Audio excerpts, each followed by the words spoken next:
session. Indeed, will be moderated by my colleague Julie Olivier from ULIF and also one of the 4 members of the Brussels cell of the Sustainable Economic Partnership. Well, the idea is enhancing the resilience of coastal communities, and I think we will begin with an introduction to the intervention areas with 2 pitches. One is on nature-based coastal management measures, examples from Belgium and the EU project UNFront. And the other is 3ST Interreg project, skills for a sustainable transition of tourism in the North Sea. And then we will continue afterwards with the World Cafe. Thank you. So hello from my side too. Welcome back after the lunch break. So indeed, this is the 5th session of the regional workshop of the Sustainable Economic Partnership dedicated to blue economy for the North Sea, and it's a bit different from the panel discussions we've had so far because it's a World Cafe. So you get to talk, each of you, and to stretch your legs a bit more. So far, we've heard about digital twins of the ocean at basin scale. We've heard about multi-use. We've heard about maritime spatial planning, about blue resources. So the 4 intervention areas on which our current joint transnational code is based. And as Udo was explaining this morning, we have a new intervention area, actually brand new because it was approved by our General Assembly this week, last Monday. And this 5th intervention area is quite interconnected to the other ones. It's about, the land-sea interface. We've already talked a lot about this during the day. It's actually about, the livelihoods of people, of coastal communities, and which are also at the forefront when it comes to climate change. And it's, a bit about beach going. If we want to dream a bit today, because we're going to talk about tourism. So this new intervention area is called Resilient Coastal Communities and Businesses. So how do we enhance the resilience of coastal communities and businesses? Which means how do we enhance the capacity of coastal natural and socio-economic systems to cope with climate change and other pressures, whilst maintaining their essential functions. And the partnership leverages research and innovation to achieve the paradigm shift we've been talking about. So the question here is about the innovative solution that we should target and promote. And our expert group has identified 3 topics on needs and opportunities regarding to this intervention area. One of them is tourism, sustainable tourism. So how do we achieve a low impact regenerative tourism, staying away from environmentally damaging mass tourism? Another key area is resilient coastal businesses. So the idea we have here is how do we achieve a fair and inclusive transition for coastal communities?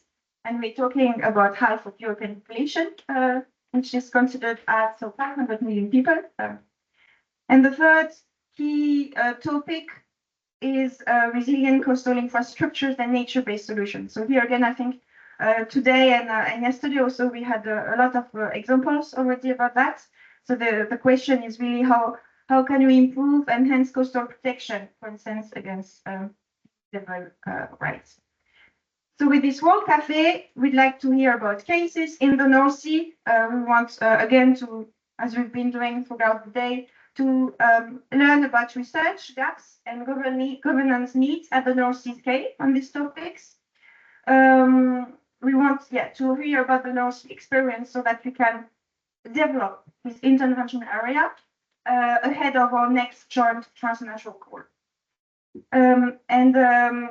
Because the partnership is also really enhancing connectivity between sea basins. We had the example of Aqua Up, which also works across sea basins. Also, if you have examples from other sea basins, it is also welcome in the discussion.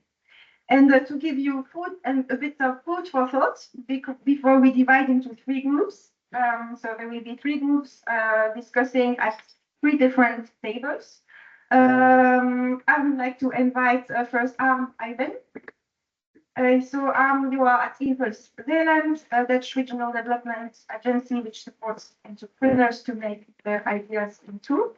You're involved in the S3 project. So how does it contribute to this intervention area? You have 2 minutes. I have 3 minutes. Do you hear me? Okay, Yes. perfect. First of all, very happy to be here. And to be honest, it is a really busy November for me with a lot of events, and maybe it's the same for you. And so sometimes you come on a place you don't know, you know nobody, and it's a bit strange to say to you, but what sometimes happens is you come in a kind of a bubble. And I have listened to all the things that are shared this morning already, and sometimes it's found it for me really hard from my position as a role of project manager in the province of Zeeland. But maybe for later on, when there is questions during the World Cafe, that that will pop up again. I have 3 minutes from Julie. It's just quite looking a bit. I have to speed up. I'm going to tell you something about a European project, and that project is called Speeding Up Sustainability Skills in Tourism. And what does that mean? We see a lot of SMEs in our region that are struggling with the sustainability. And it's not like it's about technical solutions, it's more about the skills they need. They have not that much knowledge, they don't have the skills, and we thought it's necessary to help them out to make the first steps in sustainability. And they don't do it by themselves. We need therefore collaborative models to make these steps. We are focusing on 3 themes: water management, waste management, and energy efficiency. And the scope of the project is that we work together in 6 countries: in the Netherlands, France, Belgium, Denmark, Sweden, and Germany, with 14 partners in 9 pilot areas. One of the pilot areas is in Zeeland. And for you, it's maybe a bit abstract right now, but for example, we have a lot of beach pavilions in that region, and we try to find out whether we can connect it to the problem around waste. And so we help them out to make next steps and be sure that they were better able to deal with this issue. The theory of change we use as our guidance. This guidance is necessary because it's quite complex to find the ways in the sustainable skills to develop them. And we have, where you should see to the middle column, we are working on a shared ambition, shared responsibility, shared understanding, and shared insights. What does it mean? Yeah, we like to try to define collective goals. We promote joint ownership. We like to identify next steps together and not pinpointing at one party, for example, the government or the entrepreneur, but try to find next steps together. And the important thing is also to try to establish what kind of skills and knowledge do we need, not just for the entrepreneurs, but also for the other relevant stakeholders. The key assumptions that we have is testing what works and refining these approaches. And the process we use is evaluate, learn, and adapt. The pitfalls we started last year in November. We have already some pitfalls. It's really important to look into the stakeholder misalignment, the resource constraints, the resistance to change, and the jumping to solutions too quickly. Because most of the time, a lot of people think about, okay, there is a problem, we have a solution, then we go for it. But the thing is that the people who need to jump are missing the skills or missing the knowledge. This is the presentation about SST. I think it was within the 3 minutes. So, and for other questions, yeah, we will have the discussion in the World Cafe. So, yeah, thank you very much for this actually methodology. How we can develop sustainable business models and also ensure an inclusive transition, both go hand in hand. Ina Mulat, you are the Founders Marine Institute, and you are an expert on nature-based solutions. What is the Dune Fund project, And yeah, what can we learn from it? You have 3 minutes. Yes, thank you. I'll just go here, otherwise the light is in my eyes. All right, so this is my one slide for my 3 minutes. Good afternoon, everyone. So I'm here to talk about making coastal communities resilient, right? And especially looking at nature-based solutions. And just to give you a bit of a examples to then go to the World Cafe, I want to give this presentation. It's about in the word cloud, you see some words, and it brings to me the word resilience. And what is it? What is resilience? Is being able to withstand or to recover quickly from an event like a storm event or extreme weather events. Nature-based solutions. What is nature-based solutions? It is long-term solutions that are benefiting nature, that are benefiting our society. So these are the nature-based solutions that we're looking at. Coastal communities, I'm thinking about the local inhabitants. I'm also thinking about the visitors, the one-day visitors, the long-term visitors, but also what is important for these people. The sea view is important, the access to the beach, the access to the sea. These are things that we need to take, that are needed to be taken into account when you design or look into your coastal management. And then also nature-based solutions, it's about using nature. It's about using natural systems to protect your coastline. And I want to give an example from Belgian coastline. So over century, Belgium has had a coastline existing over a narrow beach, as you can see in the picture here, and then hard infrastructure, a dike, even a road, some buildings, but really concrete.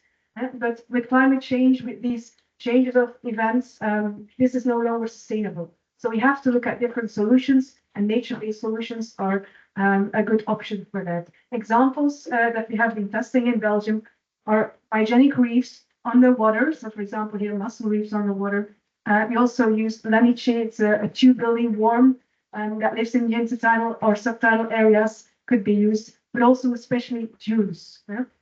Creating and establishing dunes, planting marine grass, to be at the forefront of that concrete dike to assist in the coastal protection. And that is also what is DuneFront about. DuneFront is a European Horizon Europe project on the Mystian Ocean, where we're looking at hybrid solutions, so not only nature-based solutions, but combining it, the gray and the nature-based solutions. And it's actually a joint consortium of 18 partners from 6 countries. And we use existing data, existing knowledge from 12 demonstrator sites across Europe. So you can see them on the map there. And we will be building, using all that information, we will be building decision support tools. So models, digital twins. So we get a lot of information, and the aim is to help policymakers, to help contractors, so industry, and to help researchers to come to better conclusions and to better implementations of these coastal protection measures and a coastal resilient environment. So for resilient environment for coastal communities. So that's it for me. And if you want to have more information, dunefront.eu, and you can subscribe to our newsletter as well. Thank you. Thank you, Ina.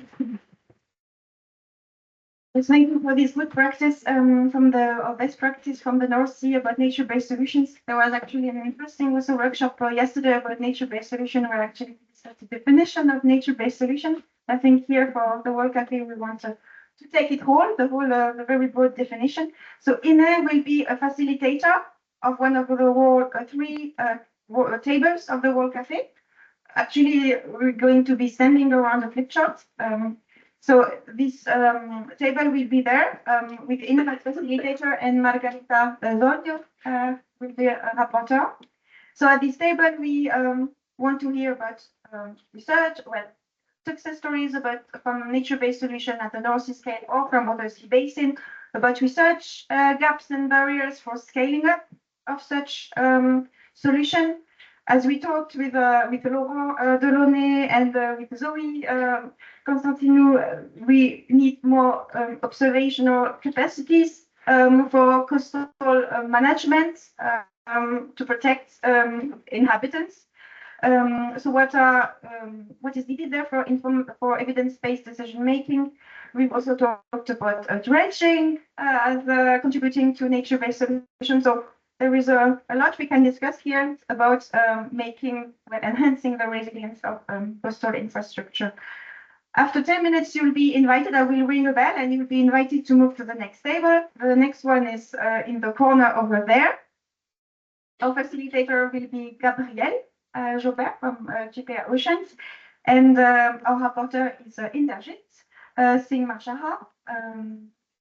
Yes, from Research Council of Norway at the partnership as well. At that table, we want to discuss this other key thematic theme, resilient coastal businesses. So how do we achieve a fair and inclusive transition for coastal communities? What are research gaps to understand interdependencies between human activities and ecosystem services? We've talked about democracy, the democratic part of blue economy this morning. So, about industrialization of the sea. So this comes, this belongs to it. Yesterday we heard about skills for the transition. This is also we are looking for inputs about that. And the third table is over there, where you have the flip chart. It's about tourism. So what are challenges and opportunities for the green transition of tourism within a bit from Flanders Marine Institute as well. And with Finn, who you already know, who will be the rapporteur. So we heard, for instance, about the Wadden Sea this morning. We want to hear about actually multi-use with tourism. What are success stories? What are needs at the North Sea scale? So in a minute, I'm going to invite you to stand up and join one of the flip charts and facilitators. Let me just emphasize before that all input is welcome. So as an expert or just insights as a tourist maybe, or as a representative of a coastal community. And that's why I also want to start with a warm-up question. So you can take your phones and scan the QR code that you're going to see. It's the question is, which coastal community can you identify with? So maybe because you are a representative of this coastal community, because you were born there, because you go on holidays there, just to get an idea of what kind of experience of insights we bring in the room now. And in a minute, then Margareta will be showing the results. I see a lot of words popping up. We're going to show it in a second.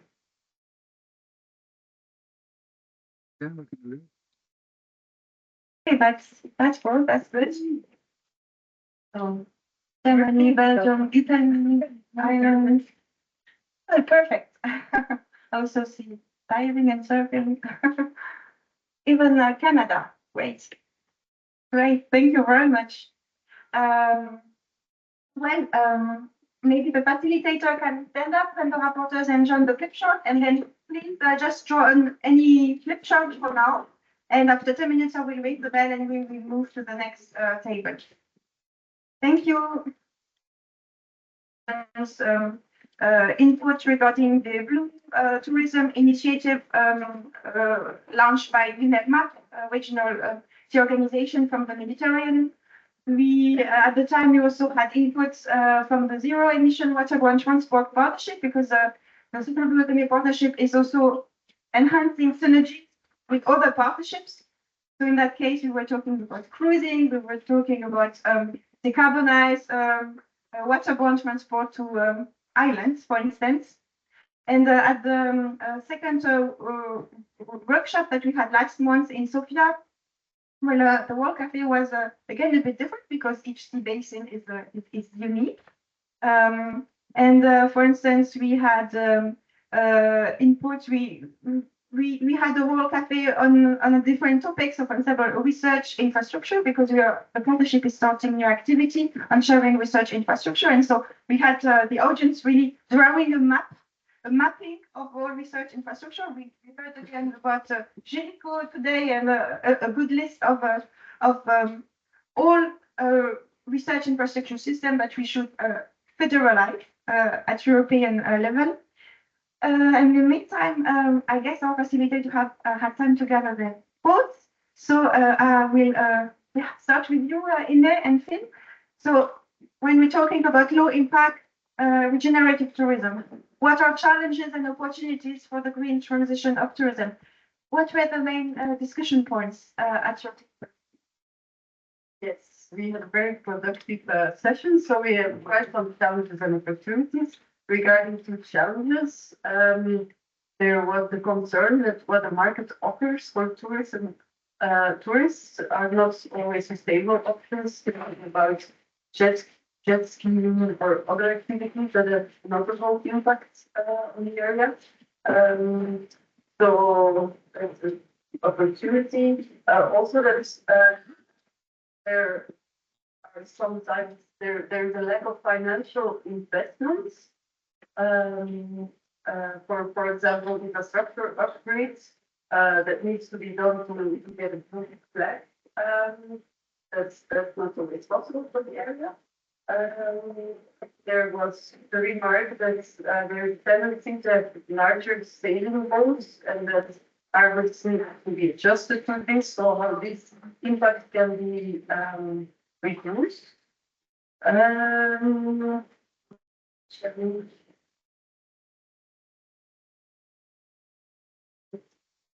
Yeah, it was suggested that we need to restrict the access to vulnerable habitats for certain species because some tourists may not know it.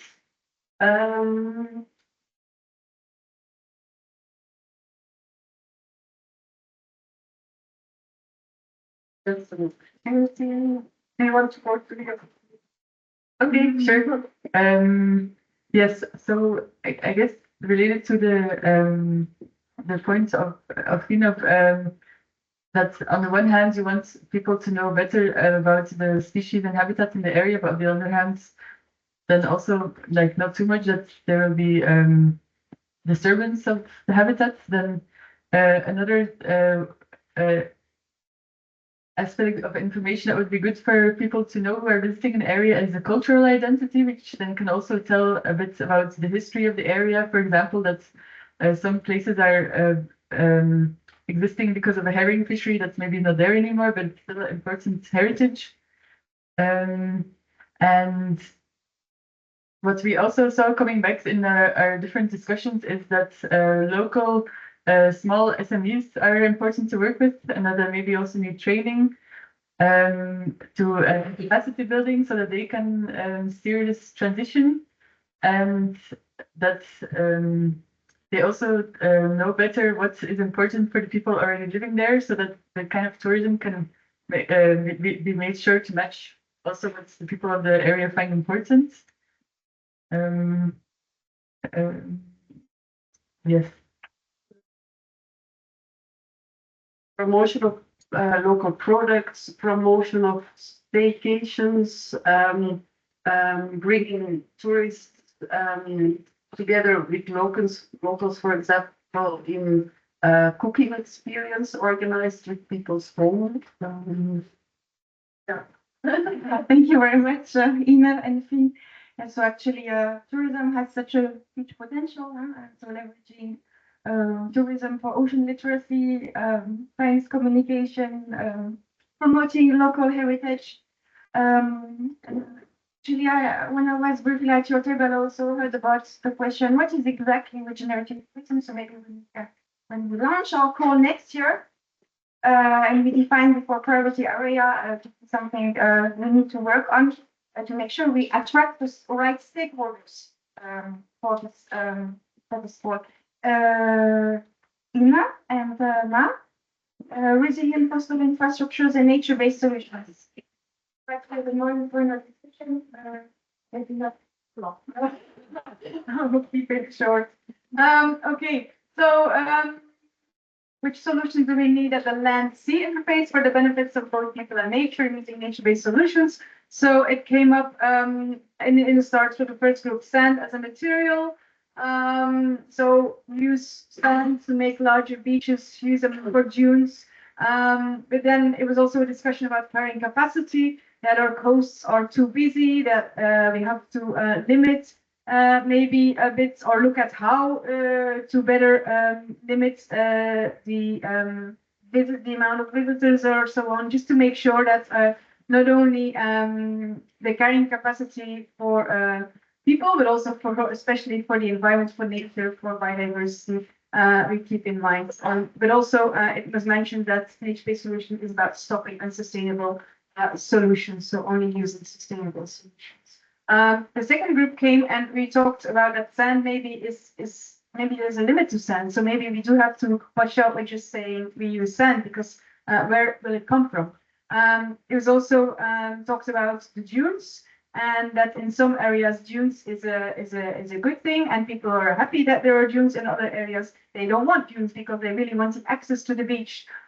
So that brings me also to one of the last things: education and awareness raising is an important aspect to make people aware of what nature-based solutions can bring us of benefits and not only of limitations. So this is an important aspect that came up later as well. Then the second group also mentions adaptive management in some way, but also important is the regulatory frameworks, and that can be a barrier at this moment because especially when we talk about land-sea interface, there might be a mismatch there, or not a mismatch, but a difference in regulatory responsibilities. So this is also something important to look at when we talk about nature-based solutions. And then finally, pilots and local knowledge is important because we're talking about sandy beaches, but also other coastlines are there in Europe. So we have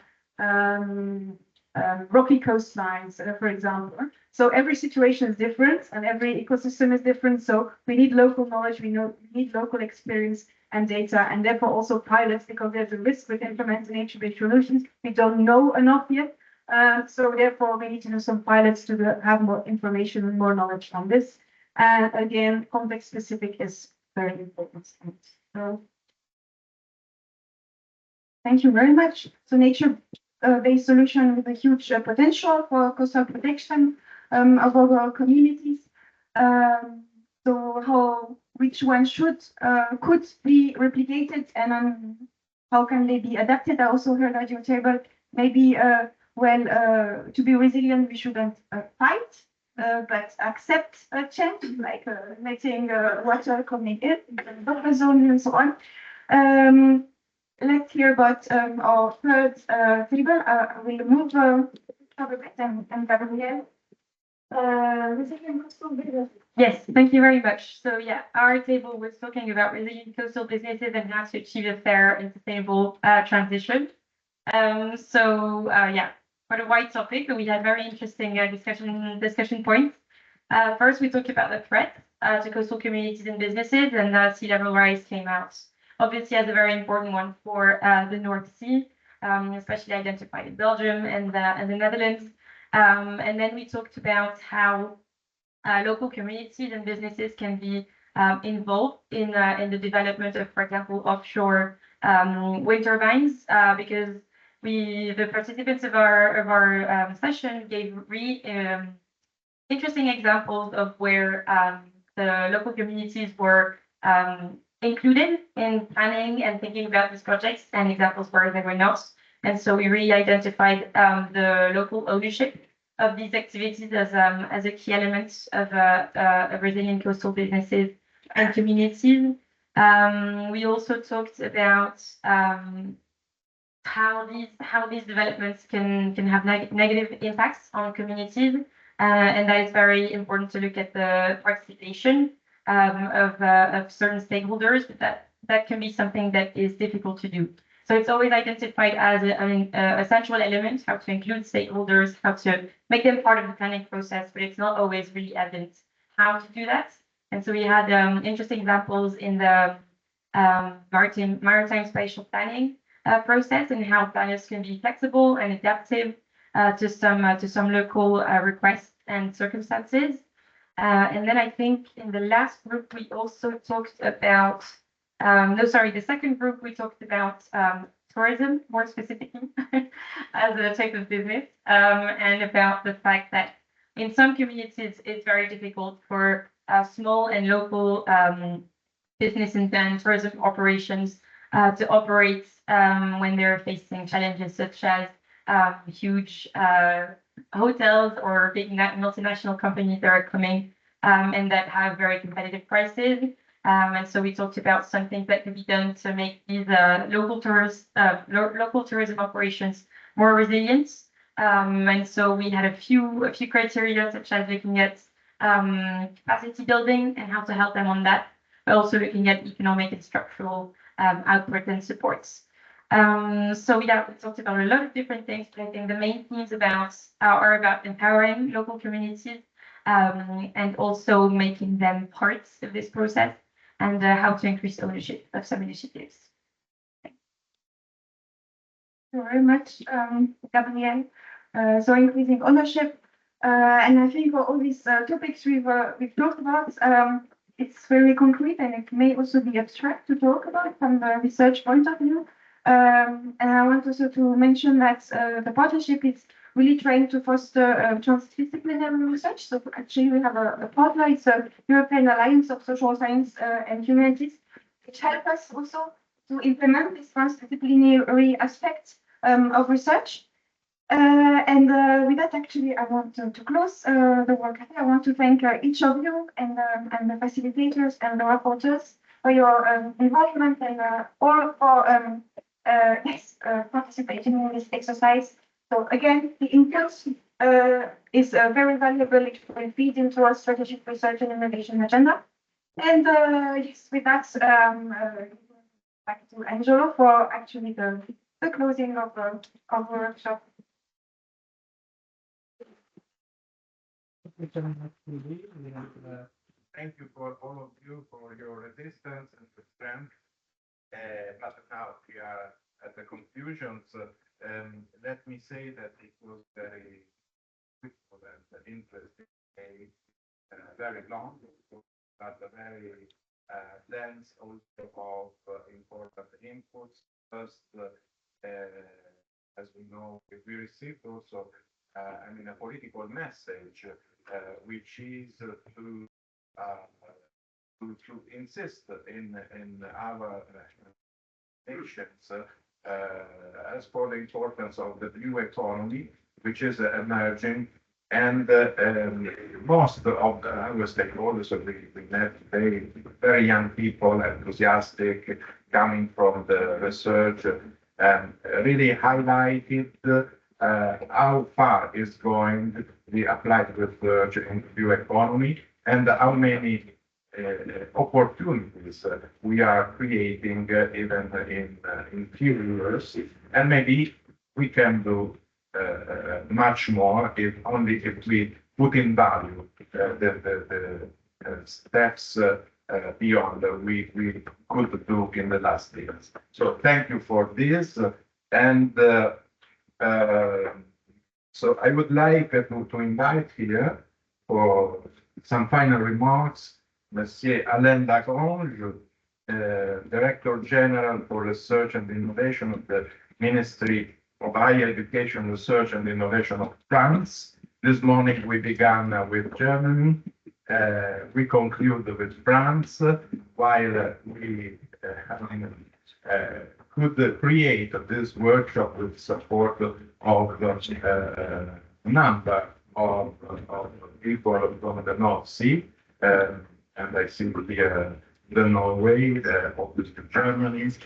We noted that I'm thinking of me and my colleague Frode in particular. And also I would like to remember and thank again our colleagues Notes from the Netherlands and the Belgium, of course. And I think that the North Sea is really at the avant-garde in the blue economy. It has strong resources, financial, in know-how, and one of the points that we would like to highlight once again is the importance to create the connections between the different regions in Europe, because we have to advance in an harmonized way between the different regions. There are regions with different issues, open, also geopolitical,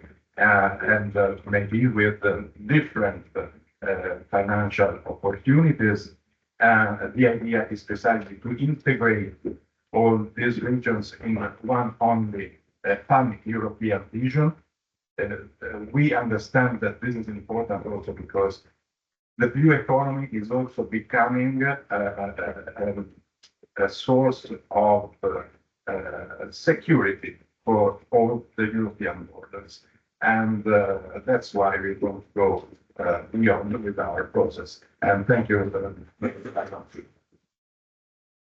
Thank you very much for inviting me to say a few closing words. It is a pleasure for France to be present in Amsterdam for this regional workshop, the Blue Economy Partnership. The French delegation thanks the Netherlands to their warm welcome. France has a little coastline in the North Sea and naturally none in the Baltic. Nevertheless, France attaches great importance to the scientific issue raised by the regional basin, as it lives at the crossroad of many European countries and numerous economic and strategic interests. The large participation at this regional meeting shows that this basin federated many scientific expectations that we share. France is committed to the dynamism of this partnership. France will try to build on this dynamics with two major events to be held at the end of the second half of the next year. This partnership confirms both the importance of joint international reflection and the sharing of scientific priorities and resources. The first event, naturally, is in Nice from June 9 to 13th during the third United Nations Conference on the Ocean, jointly organized by the government of France and Costa Rica. It will be preceded by a major symposium from June 4 to 6 called the One Ocean Science Congress. It is a special event dedicated to science and to provide heads of states, government of the broader society with comprehensive insight of the ocean health and future trajectory. This second event will be held in Paris in the context of the Sustainable Blue Economy Partnership. The steering committee and the General Assembly of the partnership will take place in Paris on June 24 to 25. It is important to contribute to the open dialogue with all stakeholders involved in marine science. We look forward to seeing many of you both at both events in France. The annual meeting of the G7 of the Sea and Ocean Initiative has just ended in Rome, and France notes the excellent convergence of priority between the G7 initiative, the Mission Ocean and Water, and of course the SBS partnership. As through sales such as the sharing of research infrastructure or the digital twin ocean, we are preserving the specific priorities of each structure. Thank you very much.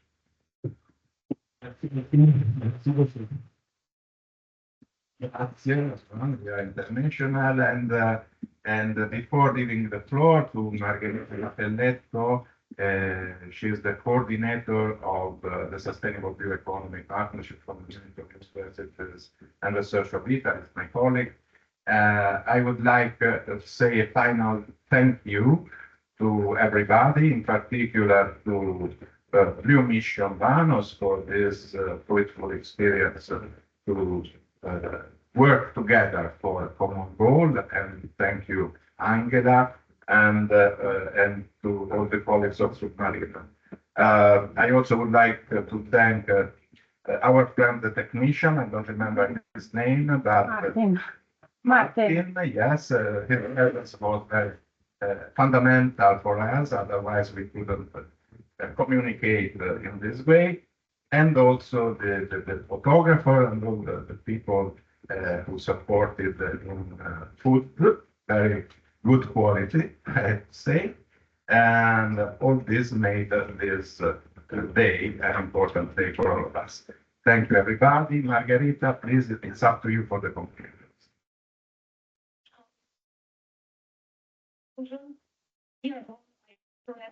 Teaching experience today. We're do accept my apologies of not being with you. At the same time, it was a tangible being far and connected in remote from Rome, the excellent teamwork of all colleagues from the Secretariat, the Brussels Alone, contact nodes of the North Sea, and the communication team, not last Martin, that as soon as it disappeared, everything crashed. So thank you, Martin, for your support all the day. It's our third time with the organization of a regional workshop. Posidonia Maritime Exhibition in Athens, the first. Bridge Black Sea High-Tech Summit in Sofia, second time. And today in Amsterdam with the joint venture with the Blue Mission Bonus Coordination and Support Action. Thanks to Angela and Franny for making this possible. I've been told that since yesterday the atmosphere is sparkling and ideal for fruitful networking with qualified and motivated stakeholders, mainly from industry and young people as well. Very well done. Let me recall the common underlying objectives of such gatherings, designed since the outset of our initiative to co-design our strategy by connecting at the local level towards achieving further impact. Among the objectives, active dialogue with the regional communities, initiatives representing different sectors and discipline, and I would take this as achieved. International cooperation, again, achieved also thanks to the participation of colleagues from UK, among others. Mutual awareness on relevant projects, helping us further shaping crucial activities in future, such as our thematic and regional portfolio of projects. In this respect, I'm glad that our project coordinator from Ireland managed to make it today, fulfilling our approach of cross-feeding across basin, across different basins. And another objective I would like to take is the announcement of the innovation component of the blue economy sectors that we need to further engage by continuing, activating and continuing the dialogue with the product sector. And today we have heard the clear input on how the innovation component is needed in sectors such as aquaculture and harbors, but I'm just quoting a few.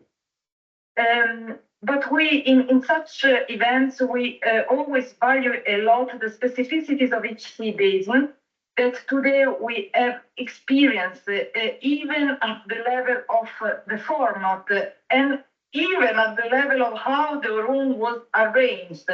We wrote on walls in Sofia, today you will sit around tables according to the wedding style, as Premier said.